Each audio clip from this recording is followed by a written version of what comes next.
second. All right, you primitive screwheads, listen up. Ain't no rules.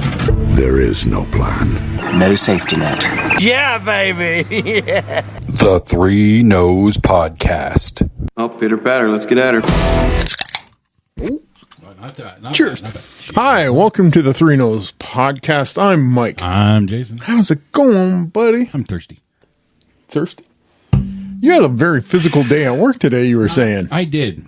Do they not know how to treat you right there yet? Well, we're doing this on an off day, so it's, it's throwing my whole routine off. But yeah, I actually did physical labor. It's bullshit. For the last couple days. Ugh. Because we were tasked with repainting safety lines on the floor, the yellow safety lines. Oh, so it's not super physical labor. Well, not You're not in a salt mine. No. You're not in a coal mine. No, but today in particular, we were making a new line, one that never did existed before. Ooh. That is about over 100 feet long. One line. Straight line? Straight line. Straight. So we were using duct tape making the line. We're using a 4x4, a piece of 4x4 post as a marker, going along, making it as straight as possible. So I'm on my knees, crawling up and down and my knees are fucking killing me now. Man, you should have brought your knee pads from home. Had I realized we were going to need to do that, yeah, I would have, but hadn't thought of it. Well, you should have time out, Brian. I gotta go. I gotta go home and get something. I'll be right back. We got the job done. Well, at least that part's done. We still have a few smaller sections and stuff we have to do, but the big line is done. Are the health and safety gods appeased now? They will be once it's all done because it's looking pretty good. Beautiful. Nice bright yellow. Oh, yeah. Super safe. Nobody's going to get run over. We have to make sure everybody's aware. You stay outside this yellow line to the one side when the forklift is in use. You do not cross that yellow line if the forklift is in use. Line of death. Yes. Line of death. Exactly. Right. Exactly. Oh, how many days? 240. Hold on. I was looking at it earlier today. I got to find it here. Hold on. 244. 244. And actually today makes exactly 8 months. Excellent. How's it feeling? 8 months to the day. All cured? As I said in this week's meeting, my share was short and sweet. Mm-hmm. I'm in a really good place. I'm feeling really good. Feeling good, Silent Bob. Yes. Nice. Yep. So, at least right now, things are really good. In a really good place. But I hear a butt coming on. Well, no, not a butt. I'm just worried. Just I noticed, something that I'm really noticing more. So let me. This is my road trip story for the week. Okay. On Saturday. Yes. Crystal wakes up and I'm like, so what do you want to do today? And it's 8:30 in the morning. It's like, what do you want to do today? She goes, I don't know. Let's just drive somewhere. Let's just go. Okay. I said, okay, where? She goes, I don't know. So we got ourselves all cleaned up, got ready to go. 9:30, we're out the door. Okay, you really only have two choices where we live, north and south. Essentially, yes. Yeah. But there's a little bit more to that. Because it depends on whether they want the highway or not. They want the big highway or, back roads. If you're, yeah. So we stopped Tim Hortons, had a breakfast sandwich or whatever, just to get things rolling. You're the one that's keeping this. I've been testing myself. Everything's good there. My numbers have not gone out of whack. All that stuff. Especially a Saturday, it would have got questionable. Well, I'm just talking about the questionable quality of the service there. Have you not seen the rage-inducing? No. Oh, okay. There's videos. Okay. Locally? I don't know about locally, but the one we were at was fine. Okay. So we're on the other side of town, and so I said, pick a direction. So she pointed from here. She pointed it would be east. Okay. Okay. So we went out Park Ave, and then we basically went out through Blenheim. Okay. Okay. Yep. Kept driving. Went through to Ridgetown. On the 401? No, not on the 401. Number 3. Number 3. Number 3. We're trucking along, Did you stop off at the Crazy 8 barn? No. No? Don't know what that is. It's like a craft. No. Craft. No. Okay. No, we didn't stop anywhere in Blenheim or Ridgetown. Just kept on driving. I did make a wrong turn in Ridgetown because, you have to make that turn to get over. Actually, we're on Talbot Trail, not number 3. Number 3. Oh, okay. Yeah. So, I missed that turn in Ridgetown. So we ended up taking dirt roads for a little bit, which kind of ticked me off just a little bit. Why? Because there we are. We're on these back dirt road, farms as far as the eye can see. And what do I see? I see orange stakes with fiber internet vaults. Mm-hmm. But yet my house in town, in Chatham, still doesn't have it. Damn it. They were not tech-savvy vaults. They were Bell vaults. But still, there is fiber optic internet service available at these fucking farms out in the middle of bumfuck nowhere. You need to get into the planning office. Yeah, well, it's already planned. That's the thing. Oh. I've seen, I have access to a map that shows me the areas and all the different, the codes for the job numbers and everything. Yeah. It's planned. And? It's more of a budget thing at this point. Well, pay for your fucking services. Well, okay. There's too many other jobs, other projects that have to get done in order to get to me. Well, yeah. So it's frustrating. But trucking along, found number 3 after being on these dirt roads for a good 20 minutes. Yeah. Found number 3. Here's an idea. Turn on GPS. I kind of did just a little bit. We didn't have a location. We didn't have a destination. No, you don't need it. Just look at the where map. I was going. I knew where I was going. Okay. If I kept going, I knew if I kept going this way, I'm gonna hit the highway. No, that's true. I knew. I just knew. Yeah. But I had to make a couple turns because this road ended and all that stuff. Still, it was a nice drive. We're listening to good music. There you go. We switched between our normal road playlist and my Queen Spotify playlist. So listen to a lot of Queen that day. A lot of Queen, huh? Oh yeah, I found a few deep cuts I've never heard before. Did Crystal create a passenger princess nest? No, she was mostly on her phone. Okay. Pokemoning when we were in towns and I was going to say in the fucking country. That right there, she let me do the driving. Right. That's relatively new when it comes to these longer drives and whatnot. Yeah. That's relatively new. She's always done the driving. What was the... Well, for one, we took my car. Okay. So we do have that kind of rule that whichever car we take, that person drives. Okay. So we took my car. My car is better on gas, so yeah. Because it's tiny. So we ended up in St. Thomas. Okay. Okay. So we got to St. Thomas. It's like 11 o'clock. And Holy shit. Like 11:30 maybe, somewhere around there. Okay, you really took the back roads if it took you that long to get to St. Thomas. Yep. So we parked downtown and just wandered downtown a little bit. Stopped in a few shops. Mm-hmm. I know you mentioned a record store, Reed's Records. Yes, I'm quite sure there was a sign on the door that was closed for some reason. I don't remember. I didn't look at it close enough to see why. Nice shop. It looked like it was pretty cool inside. But we had there was a bakery there. Mm-hmm. Picked up some banana bread cookies. Ooh, like banana chocolate chip cookies, but they're basically banana bread. Sounds terrible. They're horrible, awful. Yeah. And there was a pawn shop there. I'm just looking around, and I saw a PS4 game that I'd always heard good things about, and it was only $15. I'm like, what the hell? You can't buy that price. South Park: The Fractured Butthole. Or maybe you can. Okay. It is a sequel to the South Park The Stick of Truth game. There are RPGs. All right. Okay, but this one's PS4, so it's elevated. There's more to it. I've started playing it. It's fun. It's all you're the new kid in town. Okay. It's a sequel to Stick of Truth. So in Stick of Truth, you're the new kid, and it's all like Lord of the Rings and fantasy. Okay. That's what the boys are playing. Okay. And you're doing all this stuff around town, and eventually you become the king. Oh. So this game starts. But it's going into the superheroes. It's like Cartman's Coon and Friends and all they have like at one point you see a whiteboard and it's got like their 3 phases of the Coon and Friends universe and all that kind of stuff. Yeah, okay. So now you're becoming a superhero. All right. So it's South Park. It's South Park humor. Yeah. I like how the opening stuff where it's Cartman as Coon and he's kind of setting up the basic premise. And a lot of those games you can hit the one button to skip.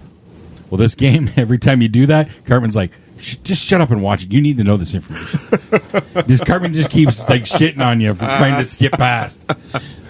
So okay, that's good. That's funny. If you like South Park, it's a fun game, and it was very well received when it came out. And again, it's like almost 10 years old, I think. It's been around a while. So $15 is a pretty good deal, and I'm liking it so far. It's fun. $15, little man. Put that shit in my hand. So once we got done wandering around and whatnot, another bakery that we'd been to before years ago, but Crystal could not for the life of her remember what it was in particular that we got there that we loved. But she ended up getting these glazed croissants. Glazed croissants? Yes, just croissants basically dipped in sugar glaze. Sounds horrible. That sounds horrible. Yes. Almost as bad as those banana bread cookies. Yep. How you suffer so? I know, and particularly because she got one of the regular and one with the chocolate in it. Oh, yeah. Oh, yes. Again, horrible, disgusting. Yuck. Oh no. Yuck. Ew. So we're leaving St. Thomas and we're going to head up to London. In particular, now we've got a bit of a mission because Leia needs this certain snack that we like to get. These Kong Ziggy sticks. Okay. That have become hard to come by. And because they changed the recipe. Oh no! Yes, the Kong Ziggies, the traditional ones it's like Leia's favorite bedtime snack. They're a chicken recipe. Okay. They've switched them out now. They're called Ziggies Enhanced, and they're like sea kelp bullshit.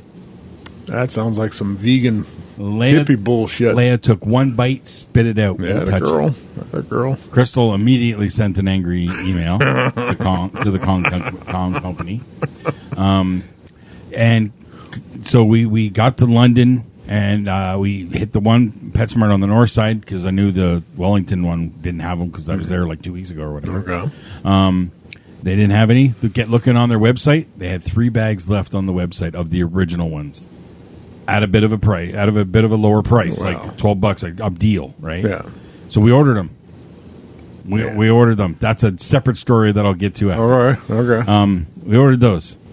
And now here we are in London, and it's like 1 o'clock. Oh, no, I skipped a whole section. Oh, jeez. We're 5 minutes outside of St. Thomas. Oh, okay. And so you're in London. No, it's about 20 minutes.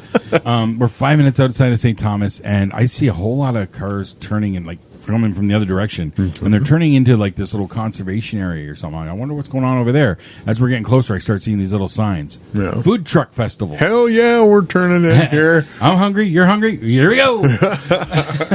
There's like 8 trucks there. Ooh. Like fish and chips, taco. I got a delicious barbecue burger, just simple. But Crystal hit up a pierogi truck. And they make them, what? Pierogi truck? A pierogi food truck. Oh, boy. Handmade pierogies. Oh. They do it themselves. Oh. So Crystal got the Big Mac pierogies, which is traditional pierogies, but then with Big Mac stuff on top. Ooh. Delicious. That sounds good. But then they had dessert ones. Bastards. Strawberry rhubarb. Yeah. Oh. Yeah. Hey, what? I hate rhubarb. Why? You don't like the tartness? As a kid. You're not a tart guy? Not a tart. Okay. I was... when we were kids, my grandparents lived on the river, going out towards Fletcher, prairie siding, that stuff. And they would grow, they wouldn't grow, but rhubarb would grow wild on the bank of the river. And my mom loved rhubarb. And she would go out and there would be like an armload of rhubarb that she would come up with. Mm-hmm. And she would come up and she's like eating it raw, like right off the stalk. I've never done that. I know a lot of people who do enjoy that. Yeah. So she would do that and she like, here, try this. And I was like, I don't like it. It's like, oh, I take a bite. It's like, it's sour. It's sour. Yes. It's just not something that I was looking for. Even then, she would like chop some up and put in strawberries and sugar and like no. And even then, it's just like no. Between rhubarb and squash. Oh, okay. These are the two things that even as an adult, nope. Are a nope. Okay. Because I was forced to eat both of those things growing up. Gotcha. And you're traumatized. Okay. I don't mind it. It's not a major go-to for me, but I do enjoy strawberry rhubarb once in a while, and those pierogies did not disappoint. No. They were delicious. I pride myself on my ability to power through just about anything that somebody puts on my plate. But you got limits. I got my limits. So, after hitting that food truck festival, that's when we got to London, PetSmart, and so on. What'd you get for dessert? I had the rest of her pierogies because there's like 3 or 4, and she can't eat that much. So, gotcha. I ate my burger plus half of her pierogies, and there's only like 4 or 5 in the dish. Oh, like they're good big? size. Yeah. And then the dessert ones, there's 3 or 4 in that. Yeah. They're again good size. So, yeah, we're good. Okay. My wife doesn't eat a whole lot in a sitting. So, yeah. And you're full, and you got to keep awake to drive. You don't want to get the meat sweats and exactly. Like that came later. So again, we're at London now. She had mentioned where we ended up. She did mention that briefly, but we went in a totally different direction. Okay. But now we're in London. We're halfway there. Let's just keep trucking west and go to Sarnia. Holy cow! We did a big circle. We ended up at Sarnia because Sarnia Rib Fest was going on. Oh, no. Oh, yes. Oh, no. So we hit Sarnia Rib Fest for dinner. Oh, hell yeah. Now, we got there. Parking lot's, of course, kind of packed and whatnot. We see somebody pull up right up near the fence. Great. Pull in there. Okay, which way do we go? We see people walking to our left, right? We're facing the fence. Like this is the Rib Fest is in front of us. We see people walking from the left. So, okay, the gate must be that way. Yeah. So we go that way. No. Exit only? Nope. No? That was just the rest of the park that it was in. We end up going all the way around the outside of the and it was fucking big, all fenced off. Yeah. Only to find out that the entry gate was about 30 feet to the right of our car. It was about a 10-minute walk. It worked up our appetite a little bit. Sure.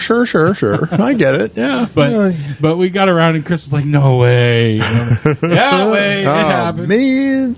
So now they did charge like $5 to get in or whatever, but okay. But then you had to buy the ribs. And then you have to buy your food and everything. That's bullshit. I don't know. I can't remember who was putting it on. It was like the local union and all that stuff. So something like that. But there were 5 or 6 rib places there. 1 or 2 that I recognize, and the rest I don't. Okay. We end up with, I think it was Bubba Lou's was what it was called. Got a half rack and a quarter chicken. Mm-hmm. And Crystal got a bloomin' onion. Yes, the bloomin' onion truck was there. Oh, yeah. Man, I haven't had a bloomin' onion in ages. Yeah, well, even like she acknowledged, yes, this is way more than what we can eat, but it doesn't matter. We don't get it all that often, so you fuck it. Spoil yourself a little bit for a day. It's not a big deal. We looked at the vendors a little bit, because a lot of that kind of stuff there, crafty vendors and stuff. But fucking Etsy shit. Kind of, sort of, yeah. Most of it, yes. I bet you there was Sensi there.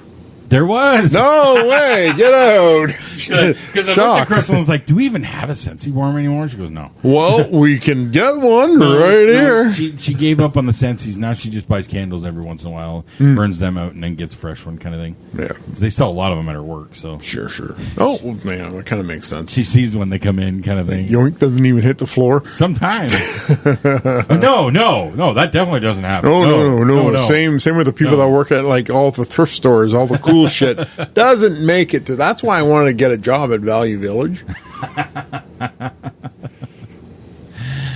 Just do Just in case. Yeah. Well, just in case, and fuel my crow-like interest in shiny things. Ooh, what's that? Yeah, but your impulse control, man. That'd be very dangerous for you. Impulse control. So yeah, that's when we ended up at. We ended up with breakfast, had the dinner, got back to Chatham at 6:15. Not bad. Just enough time to unload the car and then head off to my meeting and then come gaming. Pretty good night. It was a damn good Pretty day. good day. Damn good day. Damn good night. Yeah. Even though we died. I warned you guys. Killer GM. Oh. Killer GM. Everybody's sitting there with sad looks on their faces. No, it wasn't. It's part of the game. We expected, well, like you said. Definitely a big part of this game. Oh, yeah. This fist system, it's brutal. It's brutal. Freelance infantry strike team. Yeah, there's a very good chance you don't have a whole lot of hit points at the start of a game. Nope. And they can go away in a big hurry, especially thanks to John. Oh, yeah.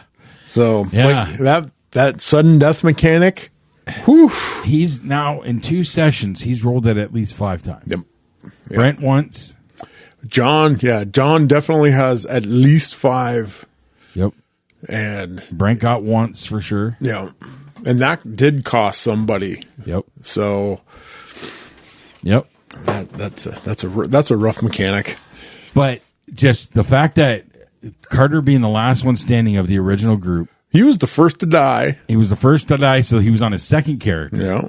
And the fact that he popped that purple smoke That was a clutch play. at the last second, so that it allowed for us to bring in our next characters Yep. afterward. I sat there and I watched you guys like, oh, everybody's dead, TPK, and I'm just like, no, we're not done yet. We're not done. And then I said I got the flash of like helicopter sees the purple smoke, and it's gonna have backup in it. Oh, everybody's get your new characters ready. You guys are coming into a hot landing zone. We may have been at the final boss and he was already hit once or something, but still. Yeah, he was down to 1 hit point, actually. It didn't take much, I know. No. Once we actually hit him. Yeah. Who is it? Carter hit him with this sexy power? Yeah, and it didn't work. Well, it kind of Oh, no, yeah, it did. No, it did. It did stop him. It distracted him at least long enough. Right. And then John hit him with his debater power, Yep. which exploded his head scanner style. That's right. Yeah, still don't fully understand that ability, but okay. If John's character wins a debate with the bad guy takes 1d6 psychic damage. Right. So, but the bad guy was already in a really bad way, stunned by the sexy power. And John's like, well, you're going to die anyway. So like, I mean, let's just give up. And the guy really had no ability to come back, like to debate that situation. And it was just like, yeah, okay, his head blows up. And John did roll 6 points of damage. That's so true, yes. that didn't hurt his cause. So now we're all playing with fresh characters, except for Carney, but he wasn't there. Right. But we leveled because of it.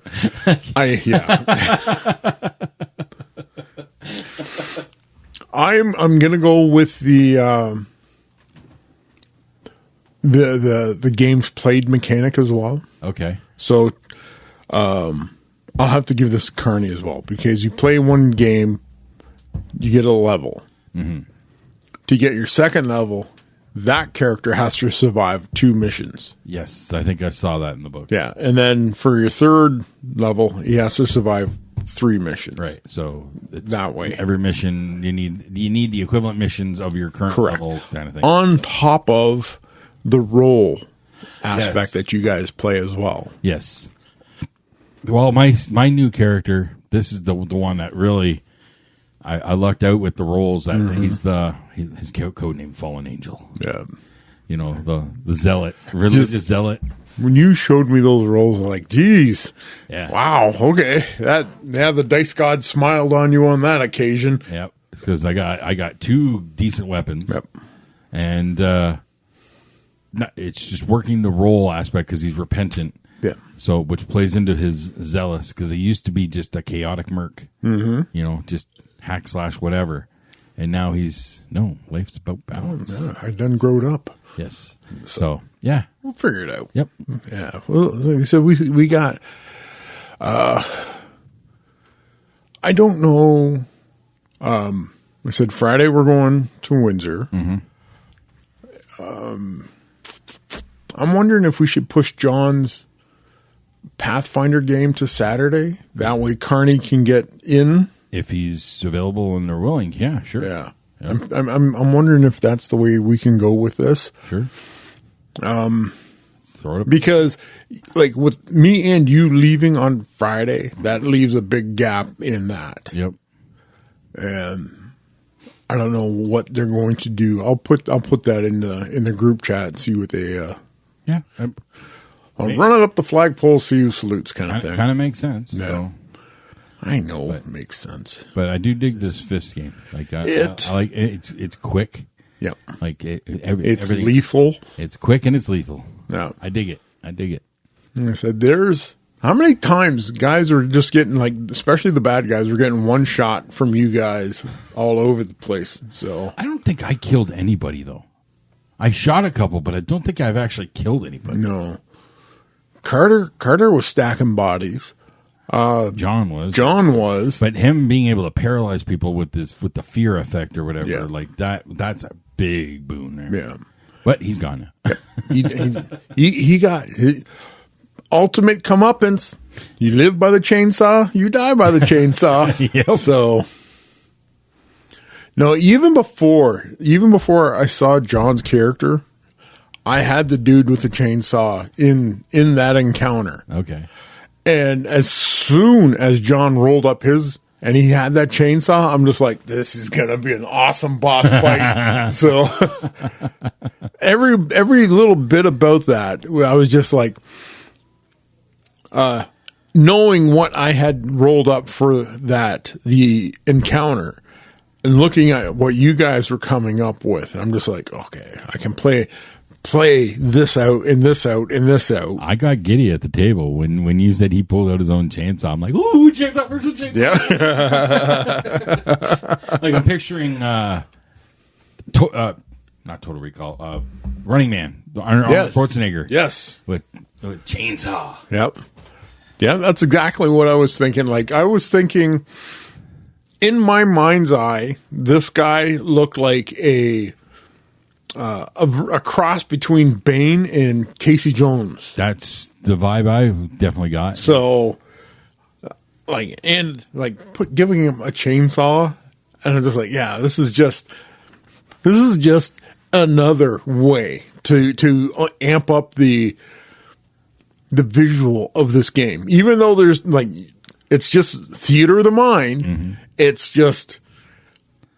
I saw this guy, how it looked and how the last fight played out with them jumping down levels to get to where you guys were, mm-hmm.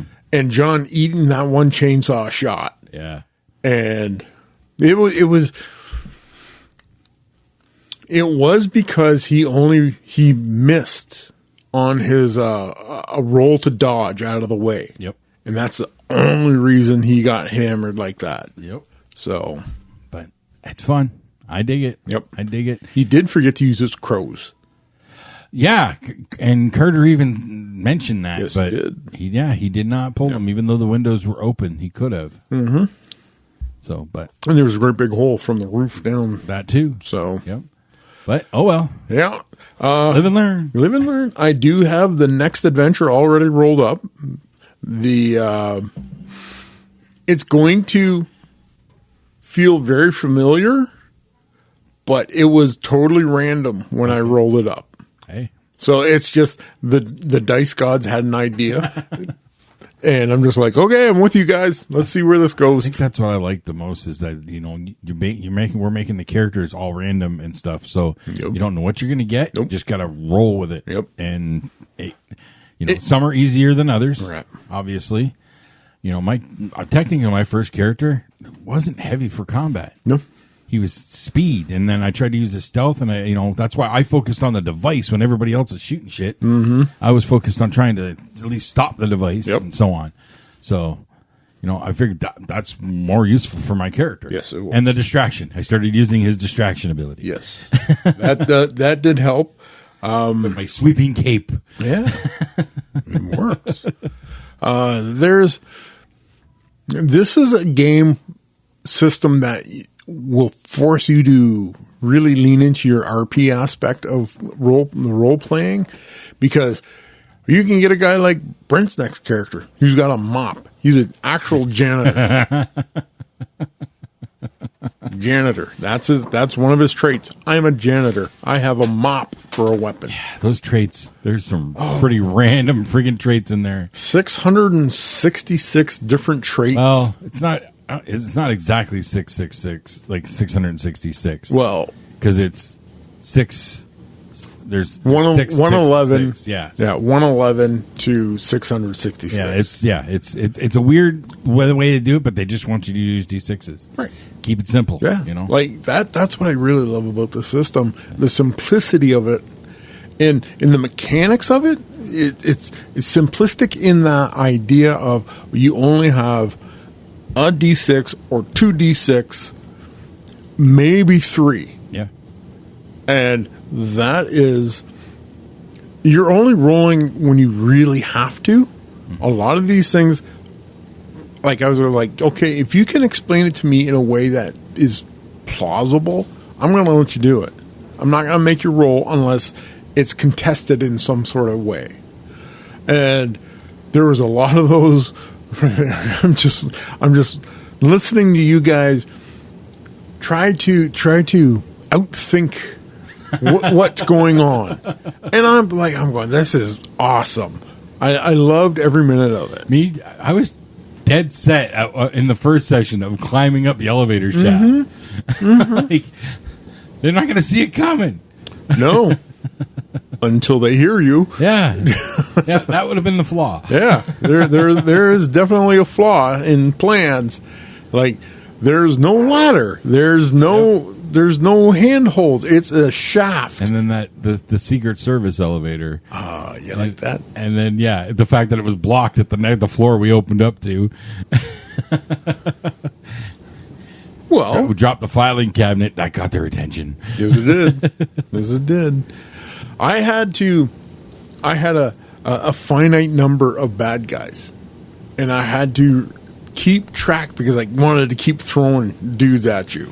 I think I had asked in the first session when we first found that room and the monitors. Yes. I think I had asked. I wasn't in the room to see the monitors. I had asked John or somebody how many henchmen did they see? Yeah. But they never did give me the numbers. So no, I don't think anybody asked me. So yeah, I'm just like, okay, that's cool. We'll just keep going on with what we got going on. You have access to recon information. Use it. Damn it. Yeah. Yes, I know you were that whole room was a wink to me and Rocky. I needed a spot where you guys could fall back to. Mm-hmm. Like, it's actually called you fall back. The rendezvous point. And I'm just like, the whole idea of the rendezvous point, it's not easy to get to. Mm-hmm. I was like, okay, how do I work this in? And then I was like, the fucking running gag. It's simple. A hidden security booth. Yeah.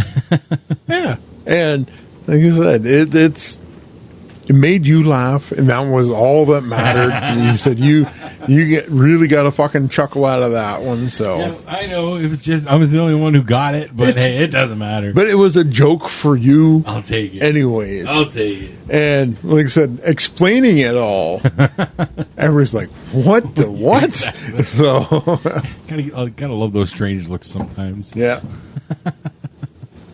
But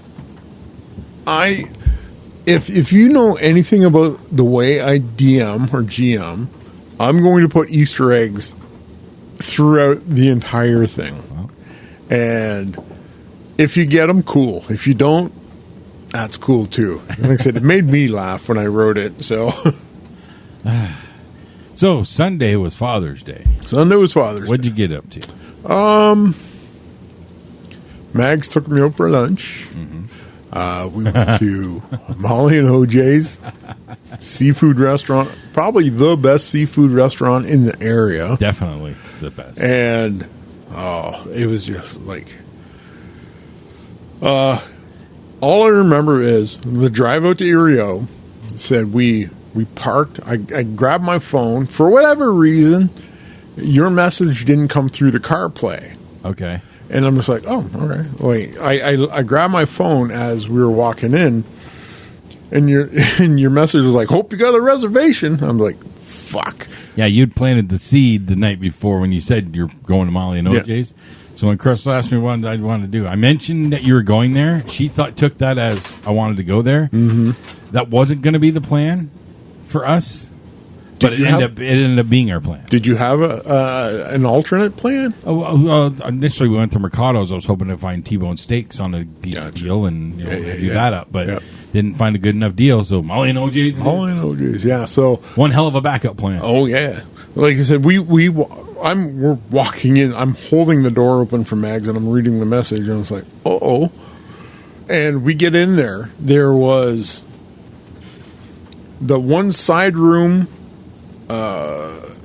Had a party in it, and there was a table right as we come in, had 6 people, but there was nobody else in it. You also were there like right after they opened, so you were there early. Yeah. We got there noonish. Yeah, they opened at like 11:30. Yeah, so like we were all like, and we walked in, and the lady goes, do you have reservations? I'm just like, no. She goes, oh, okay, that's fine. Well, how about that seat? I said, yes, please. Yeah, when they do make reservations, they set tables. They mark tables. Yeah. So we get in there. Because I called, and I was looking for something like 4 or 5 o'clock. They said, no, I can do 3 o'clock. I said, we'll take it. Well, that's good enough for me. No, there was we got in there, and we sat down. I got my bowl of clam chowder soup. Oh, always. So good. Yes, so good. The chowder. And I really went all out because I got 2 of the crab cakes as well. Okay. I've had those. They're good. Oh, so good. Mm-hmm. So good. That's when the place started to fill up. And I'm just like, whoo. Yeah, I think we dodged the bullet here. Well, when we came in at 3, there wasn't a lot there. But by the time we left at like 4:30, the place was starting to fill up. Yeah. So. She goes, do you want to eat inside or outside? I was like, inside, air conditioning. Yeah. What am I, some sort of barbarian? Not today. Not today. It's my day. So I ended up getting a steak Neptune. I've seen it on the menu. Oh, baby. It is a New York strip smothered in crab and lobster in a Chardonnay sauce. Oh, sounds horrible. Sounds horrible. Oh, this was so good. Yeah, I don't think we've ever been disappointed with any dish we've ever had there, and I've had a few of the different dishes there. Yeah. I don't think we've ever been disappointed. I think maybe Crystal might have got the jambalaya once, and she wasn't much of a fan, but that might not be quite what I'm remembering, and it's few and far between to find something that's not tasty. I will put Molly and OJ's up against Red Lobster. Oh, fuck yes. Anything like that for sheer quality of food. Hands down. And, like, I know there's been a couple times I've gone to Red Lobster, and I think I got, like, the captain's meal or something. It's all fried. And I'm just like, that's not what most of their stuff is. And I was like, didn't want that. Yeah. I wanted something else. And like looking at, so Mag's got like almost like a seafood boil kind of thing. Okay. And I'm just like, that's what I wanted. Crystal's really wanting to find someplace that does one of those, like the proper boil where they dump the London. London does have one of those. Okay. I don't know exactly the name of it, but I do know they do have one. I think Crystal mentioned that too. Like somebody at her work mentioned a place somewhere, and I think she might have said London as well. So, yeah, that's something we both want to try sometime. Yes, me too. So if you ever need a third wheel, well, I have to find the place first. Okay. And then we can try and plan something out. That's right. Now I'm motivated to help you find that place.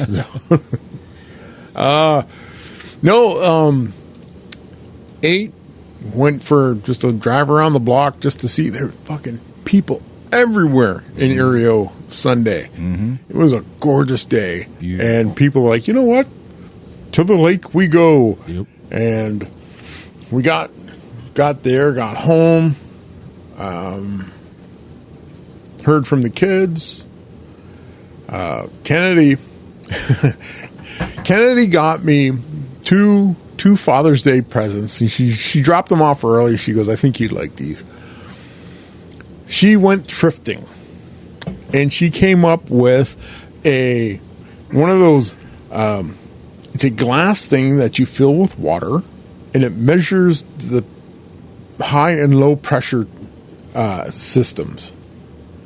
It's like a glass thing with a flute kind of thing. Yes, I've seen those. Yeah. Yep. So if it's high pressure, all the water is down at the bottom. If it's low pressure, it comes out the top. Kind of thing. Yes, I can picture that. Yes. So I went, okay, that's cool. And then she got me this a glass thermometer thing with floating glass orbs in it. The tubes, like the tall cylinders? Yes. Oh, yes. I remember those were big in the 90s. So I got one of those as well. I think we still have one at our place. I think it's in the kitchen, on the kitchen windowsill. Yep. So it was like, I go, how do I tell the temperature? She goes, I don't know. You're looking the lowest one that's at the top, hanging at the top, that's your temperature. That's your temperature? Yes, or something close to that. Because it's not going to be 100% accurate. I think the markers are in 5 degree increments or something. Just a big increment. It depends on the size of the thing, because there are more trinkets in it or whatever. But yeah, you read the lowest one of whatever is floating at the top. Yeah. Okay. That's your relative temperature. Yeah. All right. I'll keep that in mind. So the last few days, I've been sending pictures of the high and low pressure thing. It's high pressure day. She goes, oh, good. The one I sent her today, there's little waters. The water's coming out. It goes like, pressure's dropping. Be careful. Don't know what it means. Don't know what's going on, but the air pressure is dropping. Oh my God. But put on your parachutes. Yeah. Then we ended up going over. Mags had to work. And then me and Carter went over to my brother's place for a barbecue. He opened up his pool, and like the message was, "Yeah, pool's open. Bring your trunks if you're brave." And I was like, "I'm not that brave," but yeah, it's just like an on ground, that kind of thing. So when we got there, Dan and Ethan, his son, they were in there. I'm just like, can't be that bad. It's a trap. Oh, it's a trap. I didn't bring a swimsuit because I was expecting like icebergs to be still floating on top of this pool. Right. But it wasn't bad. He goes, let's just get in. It'll dry. Eventually. Hopped in. The first 2 steps into the pool were great. It was the third one. But when it roughly hits the testicles? Yeah. And it was like, ooh. Yeah. Ooh. Refreshing. Oh, yeah. Sure. That's the word. But we walked around for a little bit in the pool. It was cool. Then he fired up the barbecue. And so my dad was there. Amy was in town. Shemaiah showed up. Do they have any problems with the border at all? No, not anymore. No. Okay. He said Amy comes over quite a bit. She's never had a problem. Like she'll bring her dogs, and there's never been a problem with the dogs coming over as well. The biggest entertainment was my brother had a big tree in his front yard, and that one windstorm that we had recently knocked a big ass branch out of it. Okay. Basically ripped his tree in half. Okay. So he ended up dropping the rest of the tree and chopping it up. And He's like, hey, do you want firewood? I said, like, how the fuck am I supposed to move that? Fine. Jackie. Shut up. So we're sitting there. Some dude backs his truck up to his gate. We're like, oh, what's going on? He goes, oh, yeah. I said, I put it on Marketplace or something like that. Free firewood. And this dude goes, I'll take it. Yep. And that'll do it. Yep. But free on anything. People show geez. He comes over, he backs his truck up, starts grabbing stuff. He's got his son with him, and his son is like, I don't want to do this. I'm like, he wasn't a big cat to begin with. And they're loading all this wood into the back of this guy's truck. Takes off, unloads, comes back. They're picking up one of the big slabs, and we're just like, we've all moved out of the way. That way they have a clear path to the truck. They're going for the big slab, and the kid kind of fumbles, and it's like, oh, are we about to have to call 911 here? Because my nephew Ethan was like right there, and he had his feet out, and like he was like, yeah, I sure as shit thought that was heading right for my foot. But he catches it and just like, whew, okay. And everybody kind of scooches their chairs over a little bit more. So no, we didn't even bother asking if you wanted help. No, that's a bunch of assholes we turned out to be. You got this. Yeah. You got this. You want it? You load it. Hey, it's free. That's right. It's free. Yep. Labor not included. Exactly. So what else did you do? It's all in all good day. All in all good day. Good weekend. Good weekend. Cool.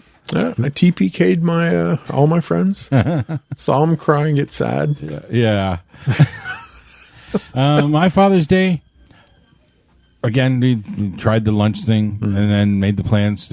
Called Tally to see if he wanted to go for dinner. So he came with us to Molly and OJ's. Xander called me earlier in the day, which is nice because normally he waits till like late. Oh, good. So he called early enough. He was going to a rage room that day. Really? Up in Waterloo area. Okay. He's going with a couple friends to go to a rage room, and then they were going to go to Firehouse Subs, which they'd never been to. Ooh. So, yeah, they were in for a treat. Yes, they were. Yes, we had Firehouse Subs today. we hadn't been there in a couple months. So, yeah. Well, so damn good. It's kind of pricey, though. A little bit, but we get the online deal thing, so it wasn't too bad. Like $22 for 2 subs today. So that's not bad. That's not bad at all. No. And they're fucking delicious. Sure. Absolutely. Yeah, he was going to a rage room for the first time. Does he have rage? Apparently, because he was going. We haven't gotten an update from him, so don't know how well he's still in there. No, I don't think so. I think he was only getting a half hour, but still. Drag him out by his heels. Come on. But, Mama Bear had to be, well, make sure you're wearing your safety glasses. Oh, put your PPE on. Yep. That was Crystal, like 3 times. You just make sure you're wearing, like, come on, dude. Okay. He's not a delicate little flower, all right? He'll be fine. I just realized we forgot to do one thing where I told my parents we were going to do this weekend. Sunday morning I went to see my dad at like 8:30 in the morning. Ooh. Because he was going golfing at 9. Yeah. And then they were going out to their friend's cottage for the weekend, like for Sunday night and whatnot. Yeah. So it was the only chance I had to see him. So I had to bring him his rounds of golf and golf balls. That's my Father's Day tradition with him. There you go. So, yeah, he needed golf balls to lose, That's what he does. Yeah. I pay these green fees. I get to see every part of this golf course. Why play in the middle? I bought him a pack of golf balls at Costco, decent price and all. And he's like, oh, that's Costco brand. They got sued by Titleist? Apparently, Costco got sued by Titleist, the largest name in the golf game, the biggest name, because apparently when they first designed their own brand of golf balls, too close to Titleist, they stole Titleist's recipe, basically. Oops. It was the exact same recipe, apparently. Oh, no. And, they got sued. So Dad's looking over the box like, I don't think that's quite this. I know. Okay, they did change something.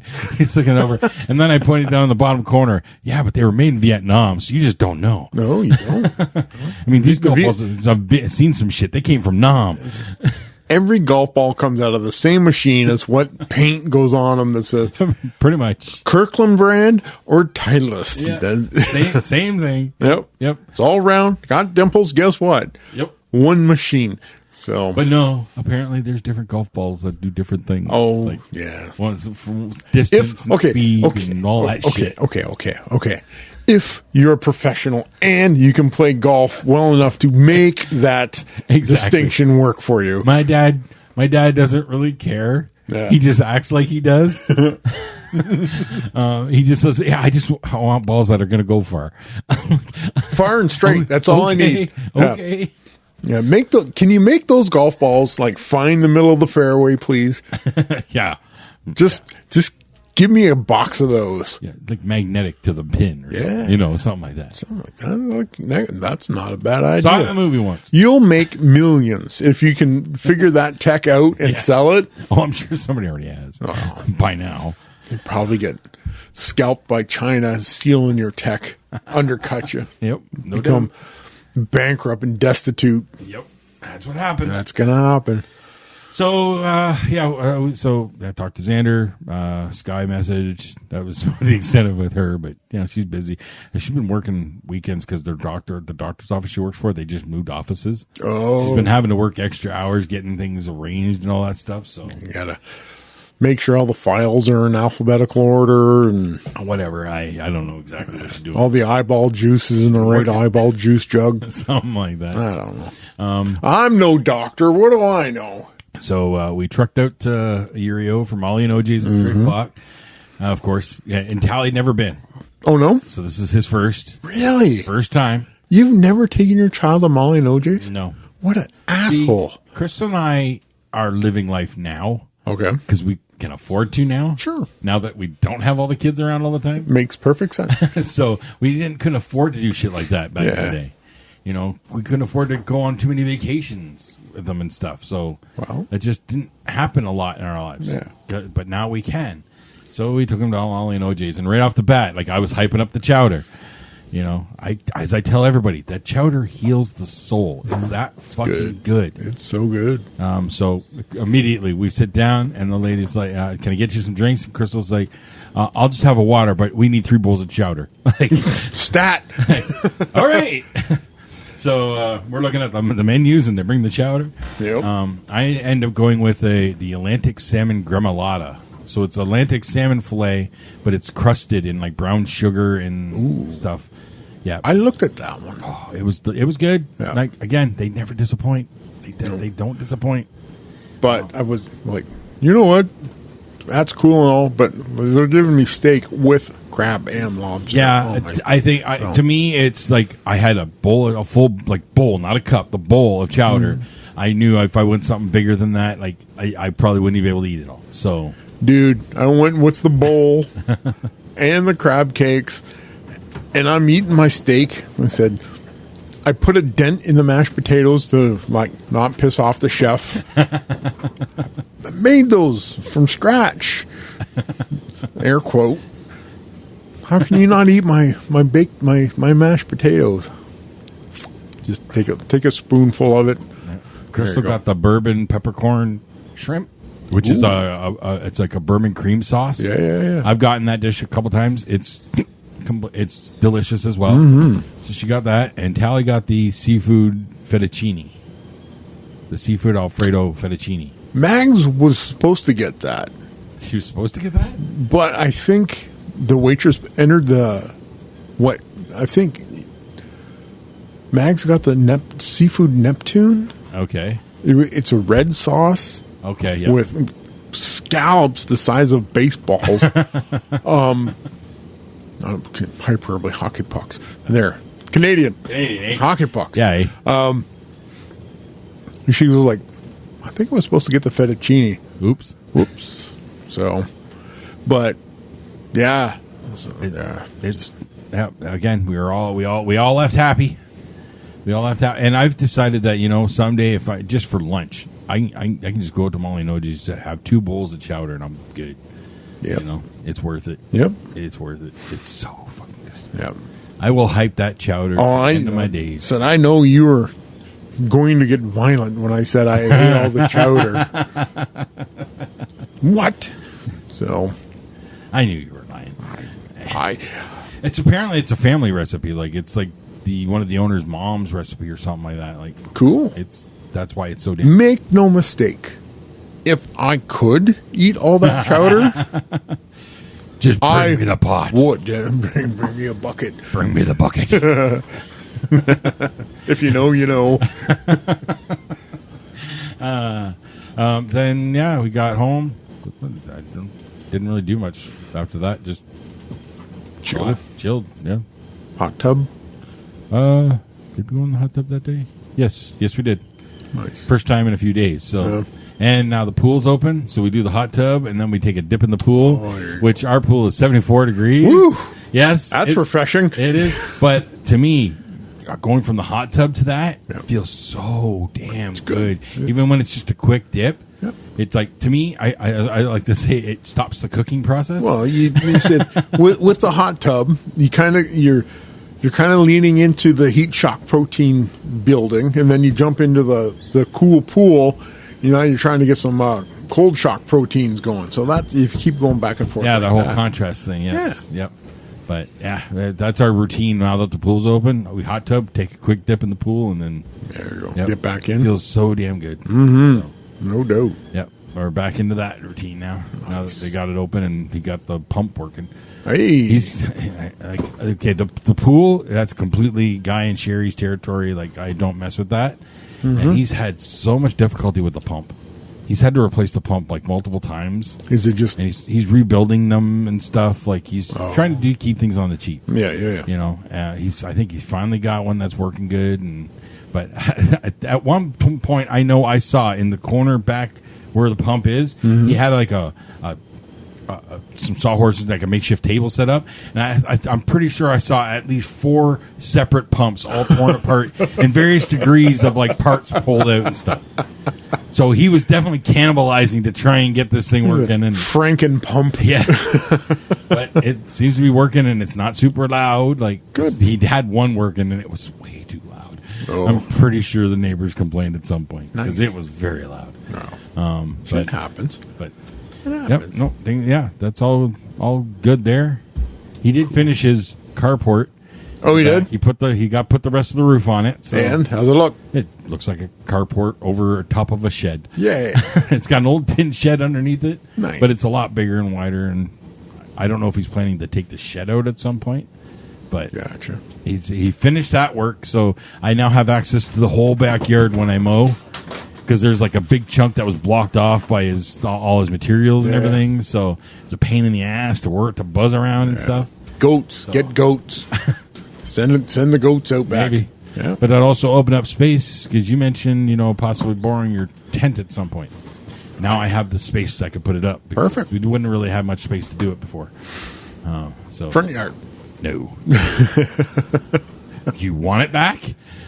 Because the front yard may not be there when we come back. Yeah, you got a point. I may not be there when I'm still in it. Oh, that's true too. That could be. You could get scooped up by the city and sent to the small maybe the wee houses. Yes. Oh God, that's Have coming. You seen? No, it's out there. I've seen it. The shanty town. Yeah, I've seen it. And it was like, I don't know when they're expecting to open it to the public, but it's coming. Public. Well, it's not open just yet. No, I know. No. I'm just looking at it. I'm just like, oh, well, so much for that new McDonald's being nice and... I'm wondering about it being like a betting pool of how long before that whole thing goes up in smoke. The one meth lab gone wrong. Dude, well, there was... Scammerhorn sent me a video of his buddy lives in the tower on King Street. And he sent a video to Scammerhorn. He's like, take a look at this. The tent city was burning at one point. I did hear about that. That was a couple weeks ago, wasn't it? About a month or so ago. I remember hearing about that. Yeah. Come to find out, this dude had 6 propane tanks in his tent. Holy shit. So when this thing went up, it could have really went up. Yeah. And taken out a whole bunch of things. That would have made some damage. Oh, yeah. Well, if you look at that tent city, they got like a structure built out of skids and shit. Yeah. A pile of stolen bikes against the tree. You probably go in there and like, yep, that's mine.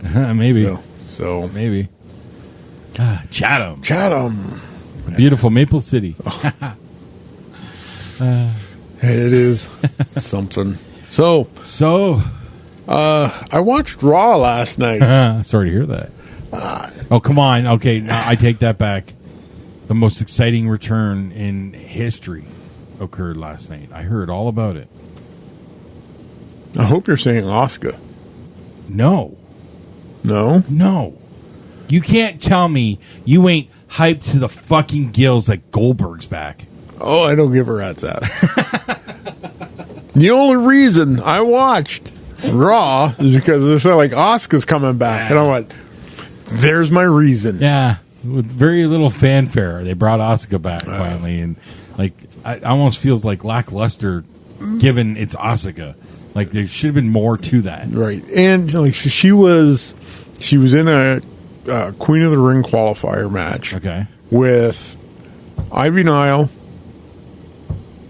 Stephanie Vacker, and Raquel Rodriguez.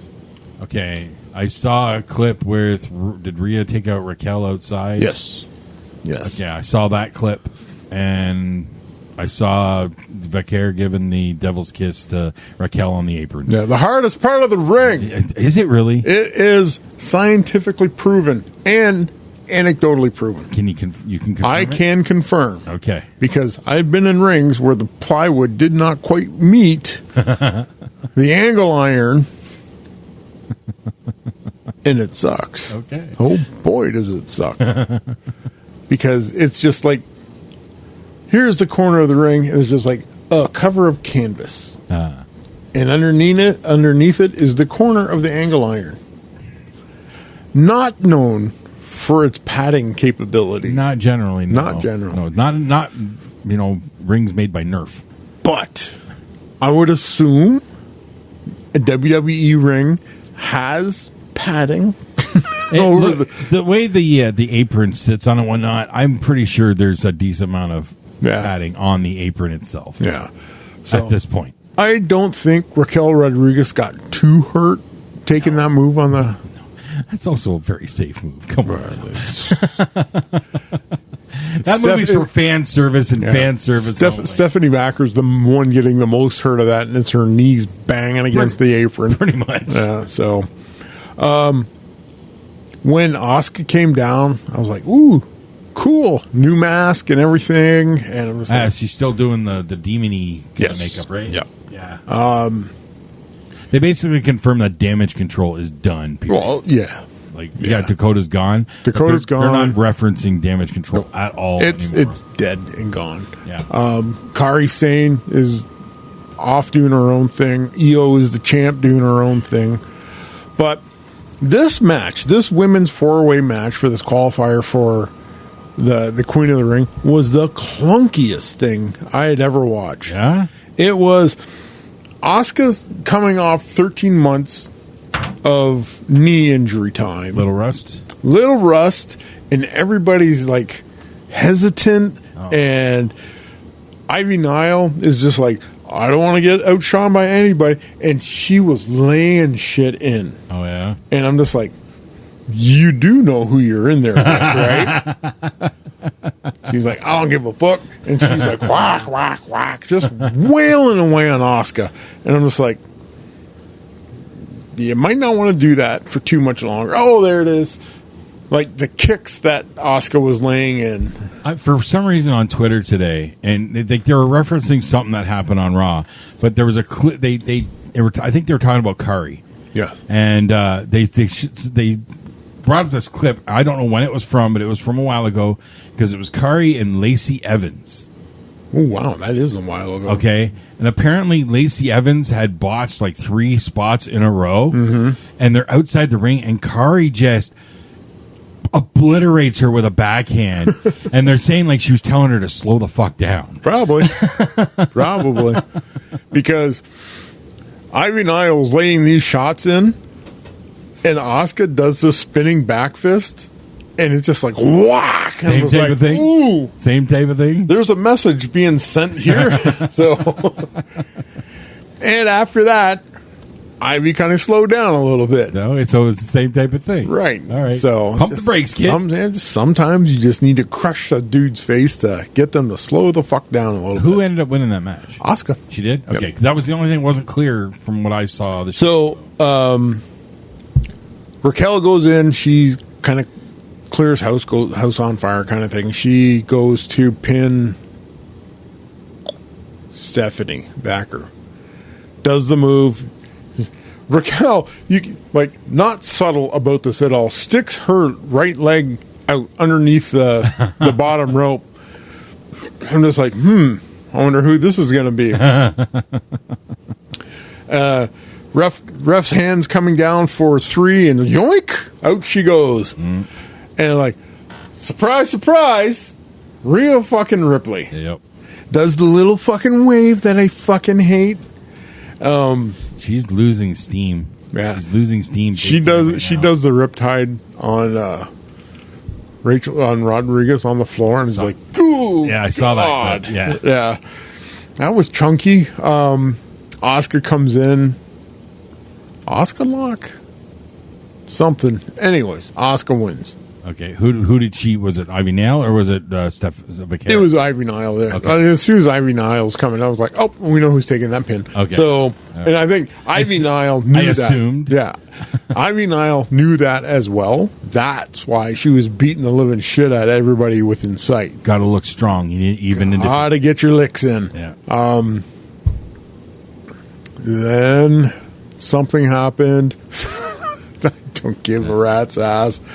I saw the clip of Liv and Kari, and Liv possibly hurting her shoulder again. Separated her shoulder. It was the most innocuous thing. Kari goes for a single leg. Yeah. And Liv just comes down like you normally do. And she hit the mat and instantly screamed out in pain. But that's not her first time, I think, for a shoulder injury. I don't think so. Is she prone now? Like, is her shoulder just too fragile? It's just one of those fluke things. It sucks, but it's just it happens. It's the business. It's the business. It sucks right now because she's like key to like multiple little stories right now. So. Liv was supposed to be getting into a program with Nikki Bella. Yep. Brie Bella is making noises about coming back as well. That's the talk was the Bella twins versus Liv and Raquel for the tag titles at the Evolution pay-per-view. So that's up in the air. Now, all depends on how bad Liv's shoulder is. Yep. It was bad because she instantly rolled out of the ring. Mm-hmm. And Kari didn't even know what was going on. No, Kari was trying to chase her down, and then Liv finally gets to the ropes and rolls out, and somebody must have said something to Kari because she backed right off. Mm-hmm. So she didn't chase Liv outside. So then, Kari's standing around like, well, yeah. Now what? The referee then announced that Liv couldn't continue, so Kari won. Yeah. Well, that went through a commercial break. Oh, really? Yeah. Oh, the clip didn't really show that. So Liv rolls to the outside. The medics run over and they're checking on her on the outside. This is going on for a little bit now, and Kari's in the ring and like, okay, what do I do? They scoop Liv up and they take her to the back. This is when you see Kari sitting on the ropes, and the ring announcer is that Kari wins. That all had to been like maybe 10 minutes in length. Oh, wow. Okay. What happened? Like from when Liv gets hurt to when Kari gets her hand raised. She didn't even get her hand raised. No, not in the clip I saw. No, so she just did a running celebration thing. Yep. So, and Kari people tried to get on Kari's case, like, oh, that's so unprofessional, blah blah blah. No, she had no idea what was going on. No, like what Kari did, absolutely fine. Yep. She didn't chase Liv out and beat her up, thus risking more injury to an injury. Yep. So Kari did the smart thing. She stayed in the ring, got heat or whatever she trying to build heat up onto herself, like getting the crowd behind her. Her celebration, great. It gets her over more too. Yep. It's fine. Some of the Twitter idiots today, I've seen a bunch of this, is like, Kairi Sane. That's two girls that have been injured in her matches that Kairi hasn't done anything. Like the first one was Zoe Stark, that from the drop kick that she did, she jammed her knee. Yep. And now Liv hurts her shoulder. Everybody's saying like, that Kairi Sane. I said she had nothing to do with any of those. No. To say that she's responsible for those injuries is bullshit. Yep. So she may have been there, but no, she had nothing to do with Zoe's knee and had nothing to do with Liv's shoulder. Nope. Like you said, she just landed in some it seemed like a normal way, but apparently her shoulder didn't like it. Just you land wrong. You just something is not in the right spot at the right time to take that landing. Shoulders are junk at the best of times and like super easy to damage. Mm-hmm. So Liv coming down like she did, I thought it was her elbow. When I first saw the clip, I thought so too. Yeah. I thought maybe she jammed her elbow or something like that. And then they're saying, nope, dislocated shoulder. Okay. That's not as bad. Right. Like, it all depends on how badly it was separated. You would just, it's not the proper way to judge, but just by the landing one, you can't think that would be that serious of an injury, but you never know. You never know. Don't know. Like, with how hard they work out, how much travel they do, how tired they are, there's a million variables involved in this. Like, the most dangerous bump you can take in wrestling is a body slam. Think about that. The most innocuous move you can think of is a body slam. So when somebody's coming down and they're taking a bump, if something is not aligned just right, you can hurt yourself. Yep. It just happened. There's nothing. Nobody's at fault. No. Nobody's at fault. This is just a shittily timed accident. That's all it is. Yep. So, but it hurts multiple storylines right now. Yeah. All depends on how long Liv is out. Yes. But it also had a bit of a conversation with Tom at work today in our chat program. So if they continue with the Bellas thing for Evolution, Roxanne steps in Liv's place to defend the tag titles against the Bella Twins. Well, that now makes Liv jealous when she comes back. It adds to the Roxanne story. Yeah. They could definitely pivot to do something like that. You keep it in the Judgment Day by slotting in Roxanne. That makes a lot of sense. And it'll add to the Judgment Day fractioning off and stuff. So, because they're definitely building to that. Yep. So, JD McDonough versus AJ Styles. Not a horrible match. No. AJ's got a IC title match now for Night of Champions. Yeah. And there's word saying that might be his last match in the WWE. His contract could be coming up soon. It's a possibility. That's why Ospreay's been making those comments. Yeah. Well, Silly Billy really wants one last ride with the phenomenal one. Yeah. But I don't know where AJ that's just it. There's no confirmation about his contract at all. This is just speculation at this point. The Judgment Day, Dom tells Finn to stay in the back. Finn's like, okay.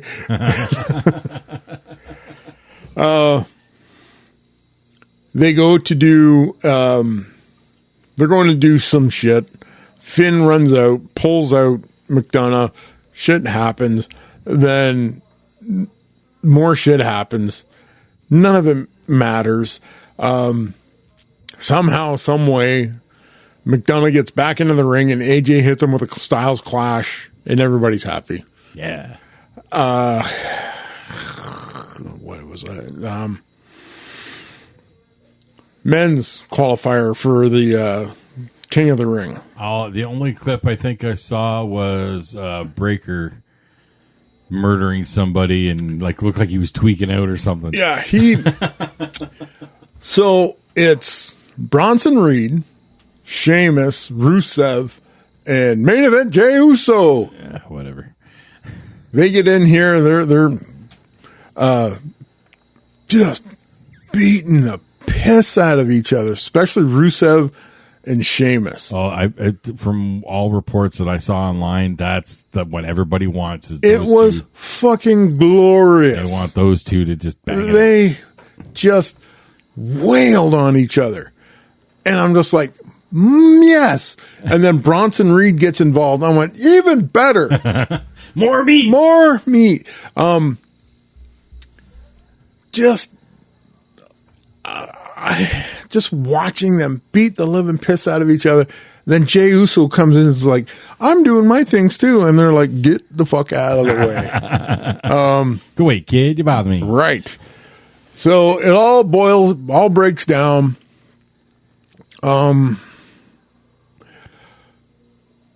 LA Knight got involved. LA Knight, okay.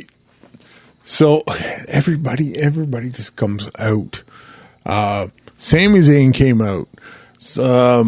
Braun Breaker came out. It was Sami Zayn that Braun Breaker fucking yeeted over the fucking desk. Okay, yeah. In the proper use of the word yeet. Absolutely. Breaker goes out and flings. Oh, yeah, he flew a good 15 feet. Oh, everybody was not expecting him to hit that table, especially the announcers, because as soon as they saw him coming, Graves and Cole were like, oh, fuck, and they got out of the way. And Sammy hit that table and took everything off. And I'm just like, glorious.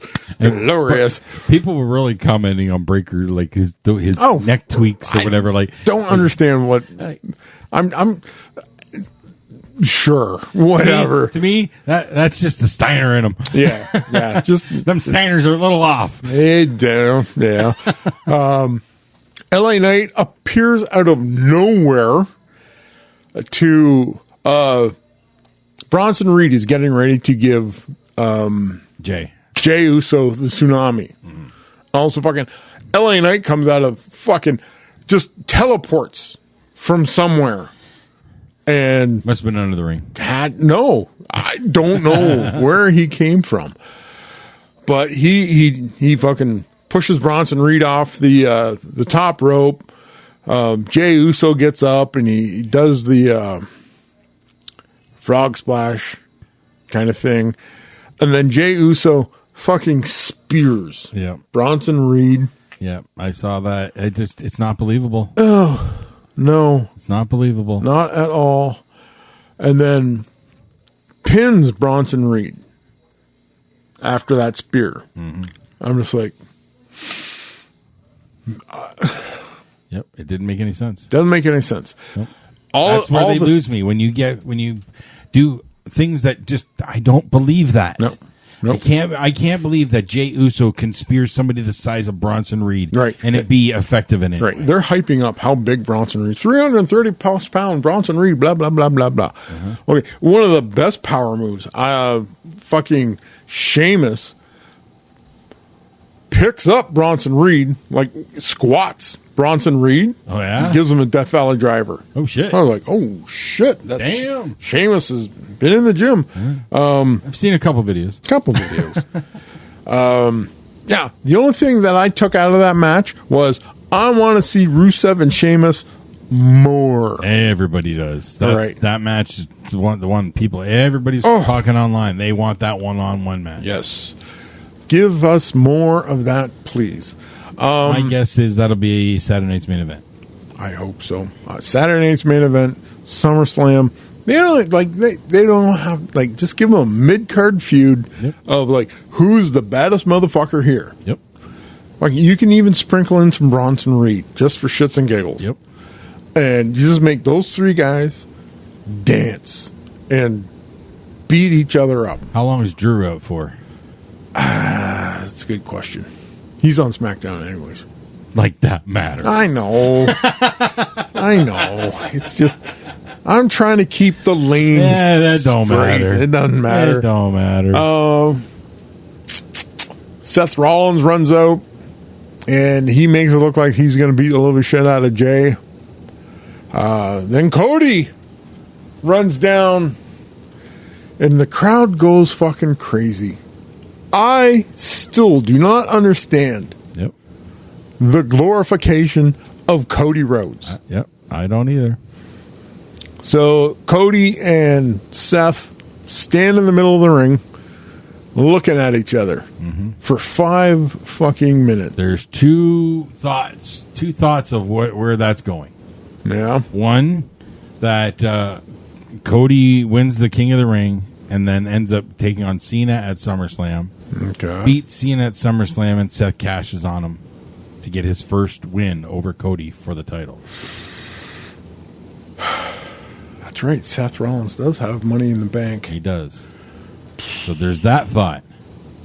But then there's the other thought that's been floating a little bit. But it's the less likely one. Cody's the fourth man. Ooh. Cody turns heel and becomes the fourth man. I don't think that works. I don't think so either. It's the least likely of them, but that's been floated out there. More likely the Cody beating Cena, Seth cashing in thing. Yeah, but you don't think CM Punk is going to beat Cena in Saudi Arabia? Fuck no. Fuck no. Come on. No. Come on.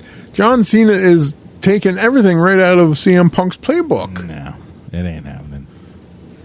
Probably not, but no. Ron's gonna probably interfere in that match and cost Punk in some way. Well, they're supposed to be a Ron Killings Cena match. Yes, but coming up. I have a feeling that they're gonna drag that feud for a bit. They're gonna get some legs out of it. Oh yeah, because of all the hype behind it. Yeah. Now, will Killings win the title? Probably not. No. Probably, as much as we would probably like to see it, it ain't going to happen. No. But he can be a thorn in Cena's side for a little while. Yes. Yeah. It's not going to be... There's not going to be the storybook ending for the Ron Killings coming back. He got his storybook ending. Yes. By being brought back after everything else. Yes. That whole story is better than anything else they could write.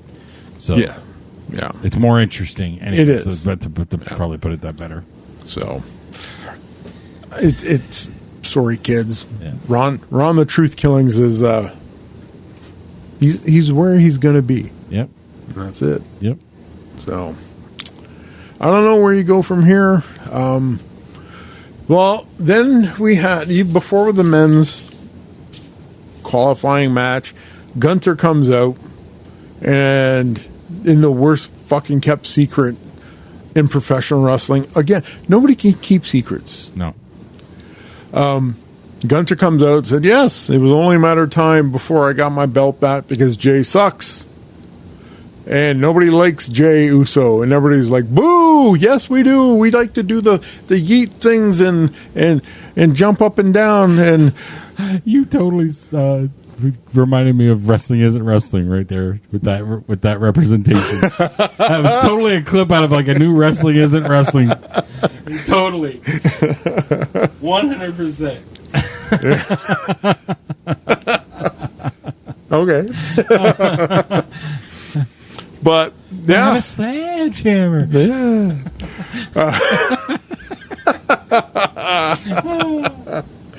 So Goldberg, yay, comes out. Yay.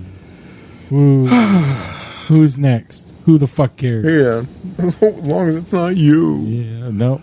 So Goldberg comes out. The place goes fucking bananas. Okay, I don't understand why. I don't understand why. And the more I keep thinking about it, because I've been milling on this all fucking day. Why is Goldberg over? Why Why? Because we're told. I admit that I got into the Goldberg hype train during his initial run. You know, I ate that shit up just like everybody else because I didn't know any better. Blah blah blah. But it got old quick, especially with how they ended his streak and all that shit, and the crack showed. And then there's that match with William Regal, and you know, the cracks really showed. Yes. So. You know, I lost all steam for Goldberg very quickly at the end of the streak. Yeah. Okay, I don't get why now. Your guess is as good as mine. Nobody has any good reason as to why this is going. This crowd was Green Bay, Wisconsin. Is that why? Is that where he played? No. He played for Atlanta. He played for the Atlanta Hawks. That's right, because Saturday Night's Main Event's in Atlanta. Right. That's right. That's why the big deal for that match. So, but this crowd, this crowd didn't want to cheer for anything. Okay. They were dead. Asuka's music came out. They went, "Yay, Asuka's back!" And then they sat on their fucking hands. They weren't. They weren't being assholes. They weren't boring. They were just not making noise. They would kind of pop at the big stuff. When Goldberg music hit, that place came unglued. Yeah. And what? They were fucking jumping up and down and throwing babies in the air and fucking. Is it a Pavlovian Yes, response? it is. Absolutely, it is. You know, kind of like hearing the shattering glass. Yep. You know, same type of thing. You know what it might be?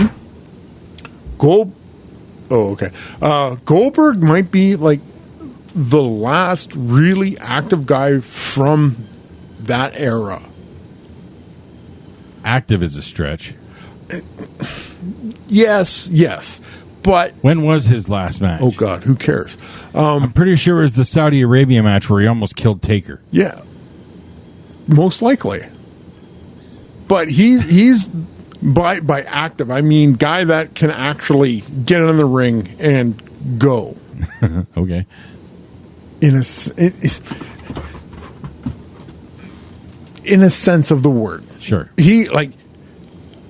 Yes, he almost killed The Undertaker.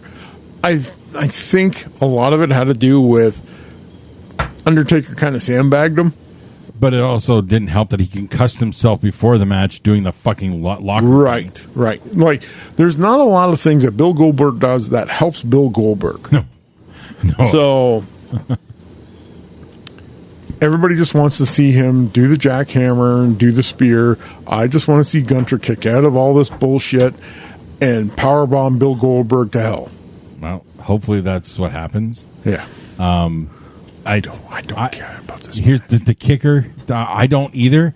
Now, what really makes me chuckle is WWE is programming Saturday Night's Main Event directly opposite AEW's All In Texas. Yeah, good luck with that. So basically, they want to put Gunther versus Goldberg against Okada Omega. Yeah, the final match for Okada and Omega. Yeah, that's not a good play. No. I did see something that made me really fucking chuckle on Twitter today. It was like, we're on the brink of World War III, and WWE is booking a Jew versus a German. I did see that one. Ooh, slow down. You're getting a little too close to the sun there, Chris. I did see that one. Go. You had a... Yes, because I mentioned Stone Cold. Yeah. Have you seen any of his videos with his He's cats? a fucking cat dad.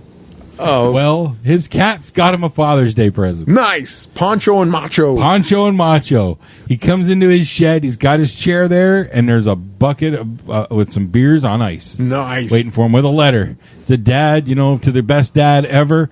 We were going to go get you, I can't remember what they said there. I think we're going to go get you some whiskey, but Mom wouldn't let us take the car out. I've seen a bunch of his videos. Yep. It's fucking...